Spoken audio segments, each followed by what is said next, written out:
Okay. Alright, we got... That would normally be where you got the double jump from, by the way. Beating Foxstar there, so... That's the main reason the double jump isn't quite as broken as it could be, is because you normally don't get it till the second half of the game. But, because of the weird thing where you can just have it available right away if you just turn all the foot chip abilities on, even if you don't actually have the chip, you can break the game in half a lot earlier on because you get the double jump ability. Anyways, we're going to this guy next, who I've heard a lot of people say they have trouble with. But, honestly, I didn't find him that tricky.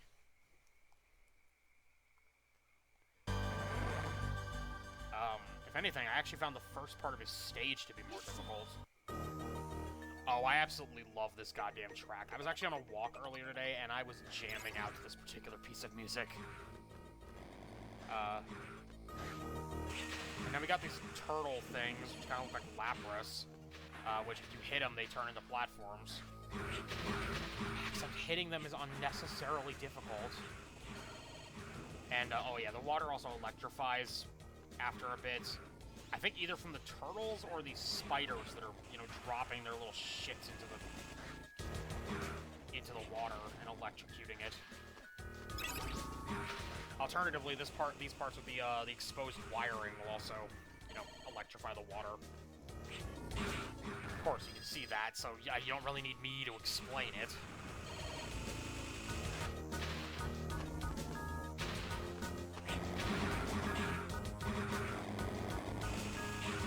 Alright, you stop that right now. That didn't stop the water from electrifying, though, because of the wire. Oh, this is gonna... Ow. Ow. Oh, and of course there are spikes on the ceiling. Why would I expect anything more? Anyways.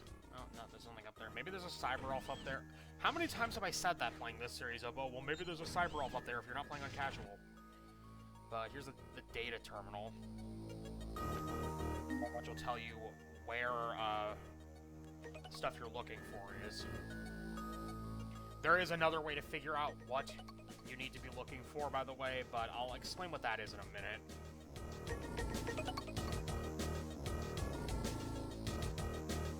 I love this track so much. Okay, now that we've done that, I'm actually not sure if it will actually indicate what rooms are which unless you do that, so I'm glad I did that. And I've got these little shooty dudes, which I think were from the first game also.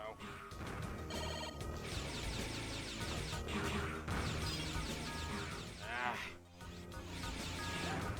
Gotcha. Okay, back into the water. Thankfully there's no more electrifying. But now we got fish, which I think were also from the first game.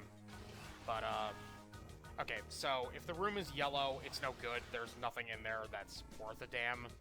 Usually there's just, like, enemies, and maybe some data crystals, and probably a Cyber Elf or two, if you're not playing on casual. But if you're, going in here, but if the room is, well, you'll see. Yellow. Yellow. Yellow. Purple. There we go. If the room is purple, then it has an item you need. Also, depending on what order you take these rooms in, the boss will be slightly different because the layout of the room will determine how the boss acts. It's not quite as aggravating as Magneon, though, because none of the rooms except one of them are particularly annoying. And here's another purple room. With a disc on the Elf Wars. That disc seems a little incomplete.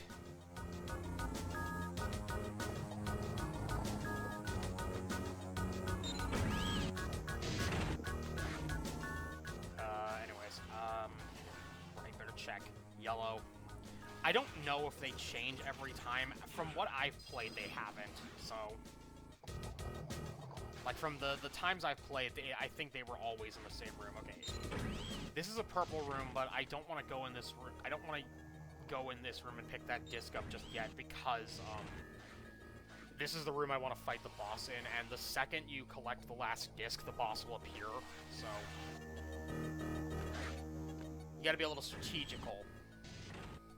The reason I don't want to fight him in here is, well, once we skip past this part about how we have Omega's data now, is the fact that there are spikes on the ceiling in here. And I don't want to have to worry about that while also fighting the boss. So, yeah, I think it was this door.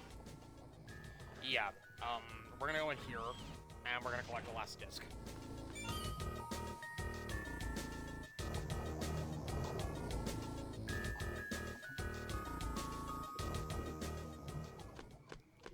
And there's our guy, our freaky little fella.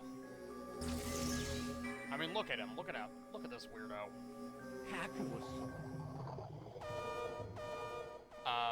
Anyways, basically you gotta play whack-a-mole with him now.